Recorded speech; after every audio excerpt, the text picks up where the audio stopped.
El juny de 1975, Josep Cots i Ramon Planes van obrir una llibreria especialitzada en literatura, art i ciències humanes al carrer del Cardenal Cassanyes número 4 de Barcelona, la llibreria Documenta. Des de llavors han passat 50 anys i moltes coses. El 2013, gràcies a una sèrie de petits miracles, com ara una campanya de micromecenatge, va permetre que Eric del Arco agafés les regnes i que la llibreria es traslladés a un nou local situat al carrer de Pau Claris 144, on es troba actualment. En primer lloc, és cert que l'Eric va néixer quan s'estaven pintant les parets de la Documenta original? No, és que és així. Jo vaig néixer un 5 de gener i ells van obrir la llibreria un 9 de gener. Llavors és evident que en aquests dies, no sé si estan pintant parets o col·locant els llibres, segurament estan acabant de col·locar llibres. No, pintant parets, perquè com que pensàvem obrir per Nadal i van fracassar, estàvem frisosos, però anàvem amb retard. De manera que vam obrir amb els llibres col·locats així, pam, pam, pam, sense ordre ni concert. Sort que a la dia de la festa ningú s'hi va fixar. I expliqueu-me, com va néixer la Documenta? La Documenta neix d'una idea d'un amic meu, que es deia Ramon Planes, desgraciadament ja és mort, i em va proposar muntar una llibreria. I a mi em va semblar que se'm movia una finestra. Tinc poques idees i aprofito les que em donen. Sí, en això ens assemblem una mica. Jo penso que tots dos som grans lladres d'idees dels altres. És a dir, no som gent que per la mateixa dinàmica que té la llibreria no pots estar pensant en moltes coses noves, però de tant en tant et passa algú per davant i llavors et diu, podria, no sé què, i agafes aquella idea. I penso que també som bastant legals que no robem les idees per robar-les només, sinó que el que ens diu la idea li proposem de fer-la. És a dir, si tu ve algú aquí i diu, mira, m'agradaria fer un curs de literatura italià, diu, fes-lo. O avui ha passat per aquí un periodista i diu, escolta, podries fer un article sobre una cosa que jo no la puc dir perquè he dit amb ell, però vull dir que generem de no tenir moltes idees, però el que passa per davant enganxar-lo, i per això hi ha un Premi Documenta, i per això hi ha una editorial Documents Documenta, i per això la llibreria no para de generar coses que venen d'agafar idees, i diu, no? La llibreria va néixer de la idea d'algú altre. I de què us sentiu més orgullosos? Del premi, l'editorial, la llibreria, els 50 anys? No, la llibreria en si, el cos principal, la nau que ho aguanta tot és la llibreria. I el que penso és que mirant-la ara, i si mires fotografies de la Documenta quan va obrir o d'això, el que podem saber és que després de 50 anys i d'un trasllat, la llibreria és la mateixa. És la mateixa Documenta que va obrir, amb les seves coses diferents, perquè el llibre ha canviat també, no? Però les mateixes taules, el mateix model de tipus de com situar la novetat... Els mateixos prestatges. Això fa la pobresa, també. Quan no tens diners, aprofites tot el que tens i no... Evidentment. Nosaltres estem en aquest local perquè quan el Josep va decidir que era el moment de fer el salt, perquè ell s'havia de jubilar, perquè la llibreria s'havia de traslladar, perquè seria el contracte allà baix, vam sortir a buscar locals un dia determinat. I vam mirar 10 o 12 locals al centre de Barcelona, però amb llocs molt diversos. I vam trobar aquest, perquè en aquell moment aquí també estàvem buscant algú que entrés com a llogater en aquest local que abans havia estat una sastreria i després un restaurant, i que els propietaris tenien ganes de que fos alguna cosa que donés a la finca un aspecte diferent, perquè ells viuen a dalt, llavors no volien que fos un restaurant, suposo, i així, no? I ens vam trobar en aquell moment, però ara que es diu és que el carrer Pau Claris o el barri d'Eixample Dret és la milla d'or de les llibreries. I bueno, ens hi vam trobar. Podíem haver anat a parar, tenien clar que era l'Eixample, però podíem haver acabar al carrer Enric Granados i estàvem al costat de l'Impossible i no al costat de la Jaimes, no? I com valoreu aquests 50 anys? Com? Què vol dir com els valorem? Que no és molt important, 50 anys. És un èxit. Arribar és un èxit. Arribar-hi és un èxit i arribar-hi amb tranquil·litat, vull dir-te. Hi ha hagut moments durs per entremig, crisis, etc. Però són 50 anys guapos i joves encara. Sí. Tenim una nova cara, que també convenia, i la llibreria està activa. Això és el més important. Oh, i tant! I, per curiositat, d'on surt la tradició de portar corbatí? Jo només l'adopto i la transformo. Jo no tinc idees, tampoc. Ja ho hem dit al principi. Això surt d'un descamisat com jo als 25 anys, doncs quan en tenia, no me'n recordo, 35 o així, en què els descamisats ja es calmaven, va venir un any o dos que va estar de moda. I jo vaig dir, perquè el que no podia posar era corbat, això de portar una sola. Però el Ramon em portava. El Ramon sempre. El recordo, el Ramon Plana sempre portava corbata. Sempre, americana i corbata. I jo això no, mai. I mira, vaig començar amb el corbatí i s'ha quedat. I jo, quan vaig arribar aquí, vaig dir, bueno, no volia ser com el Josep, que porta corbatí. Els seus són de veritat. I llavors vaig dir, però vaig trobar un cop, em van regalar un de fusta. No sé, jo vaig començar a portar d'aquests que ja van prefabricats, no tenen cap gràcia. I un cop algú em va regalar un de fusta i vaig dir, hòstia, això sí que és un corbatí, no és un corbatí, és un tros de fusta al coll, en forma de corbatí. I vaig dir, hòstia, això està bé. I llavors fa gràcia, perquè al final no deixen de ser uniformes de feina, és a dir, la gent arriba aquí i troba el senyor del corbatí i el que va amb un traje així de 3 peces amb un corbatí, no? Vull dir, després jo quan estic a casa no vaig així i quan surto al català no vaig així, per tant és un uniforme d'anar a treballar, que trobo que està bé, que és divertit, i al final s'ha convertit en una mena d'emblema, tant que ara als 50 anys aquí fora en tenim 2 grans corbatins penjats a... Els artistes, callo, davant dels artistes, callo.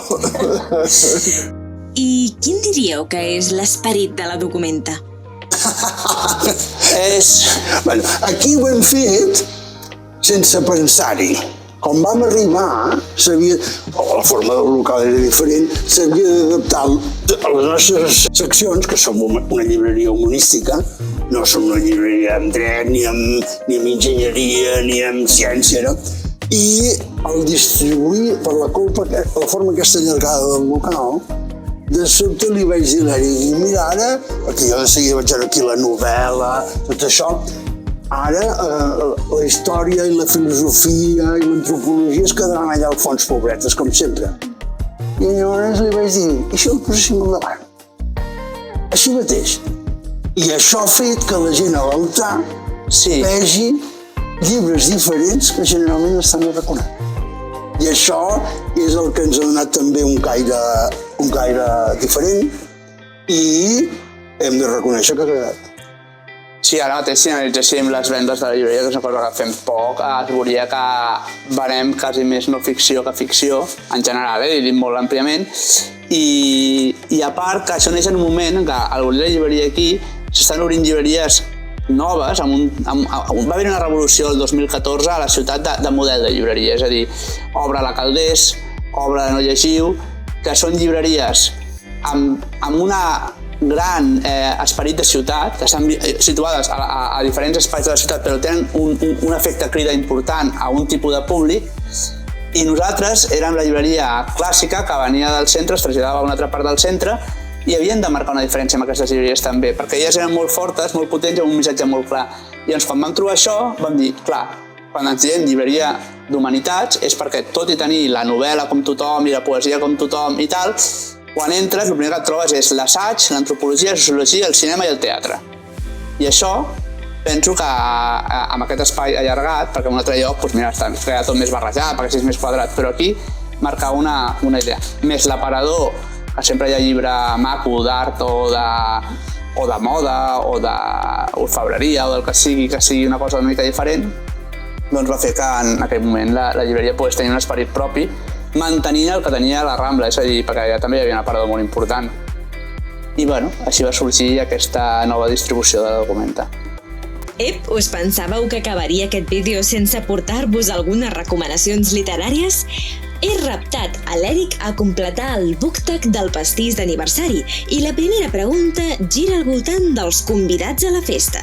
Quina és la novetat més anticipada d'aquest any per a tu?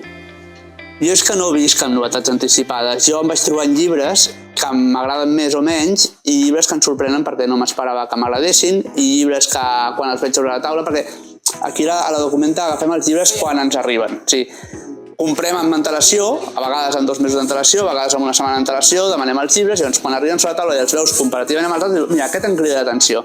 Per tant, jo ara us recomano d'aquests que han arribat últimament, i que és el que estic llegint ara, m'està agradant molt perquè vaig començar-lo ahir i porto 180 pàgines, això vol dir que m'ha agradat, que és Els nàufrags del Wagner, que és un llibre que està entre la història i la narrativa, perquè el que fa en David Grant és novel·lar sense fer una novel·la pròpiament dita, és fer un ritme narratiu en un llibre d'història, que és molt americà, molt de periodisme americà, sobre l'aventura d'uns mariners anglesos que el seu vaixell naufraga a un lloc que podríem dir a prendre el sac de tot arreu, que és una illa al sud de la Patagònia, on en aquell moment, al 1700 i pico, no hi havia ningú, ni anava ningú, els espanyols estaven molt lluny, i llavors aquesta gent naufraga allà i són conscients que allà no en sortiran si no surten ells i decideixen construir una barca per escapar.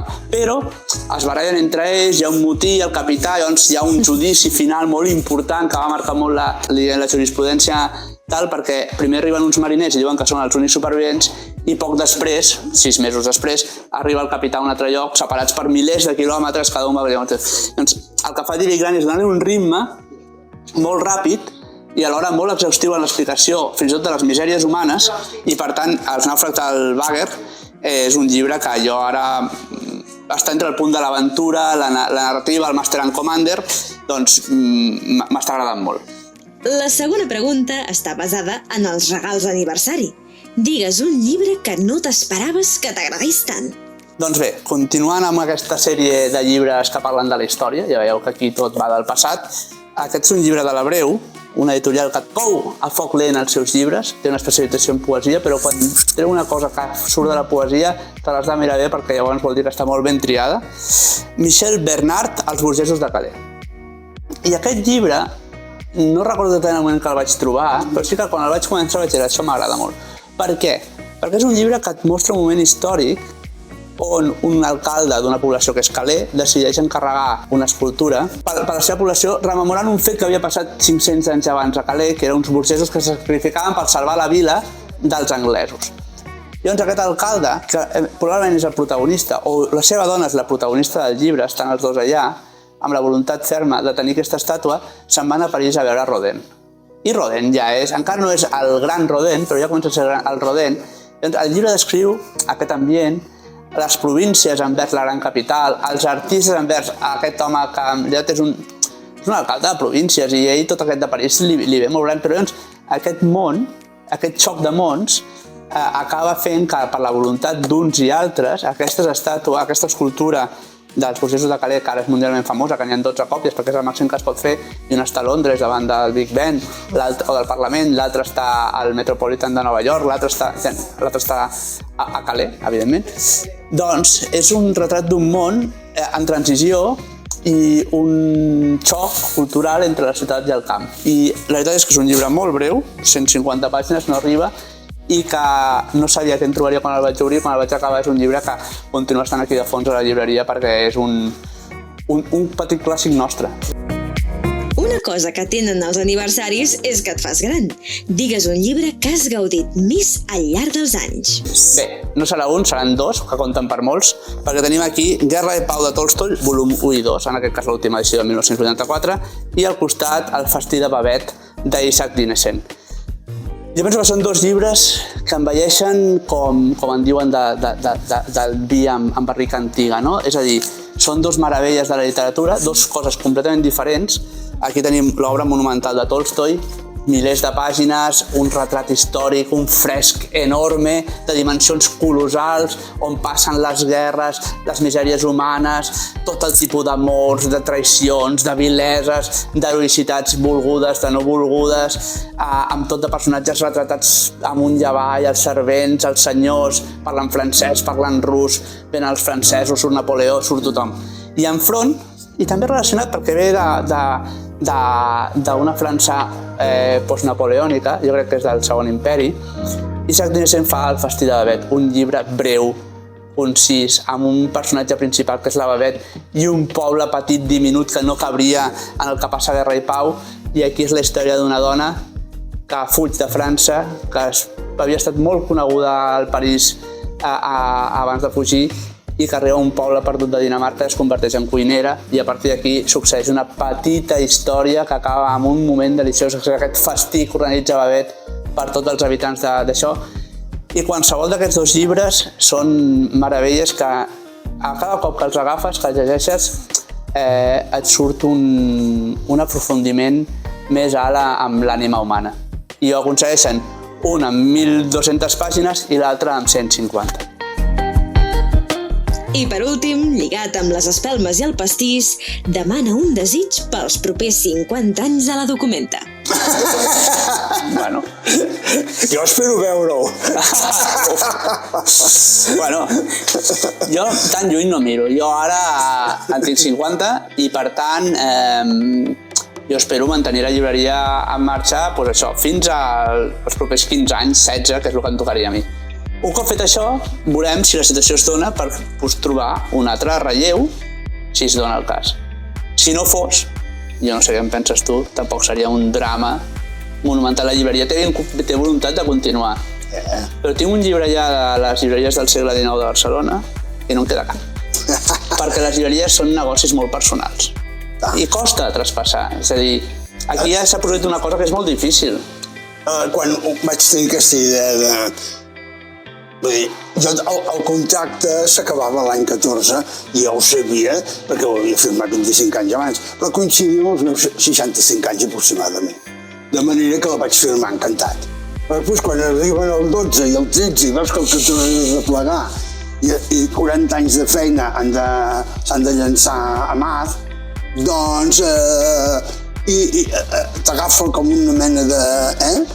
Perquè és un negoci personal. Una llibreria no és un negoci.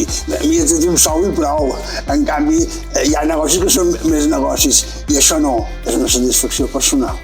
I llavors és on vaig decidir fer aquest canvi en contra de l'opinió de tothom, de la dona, del secretari del gremi, de llibreters amb experiència, em deien, Josep, fracassaràs. I per sort no ha sigut així. Doncs per 50 anys més. Gràcies. Que ho vegis. També.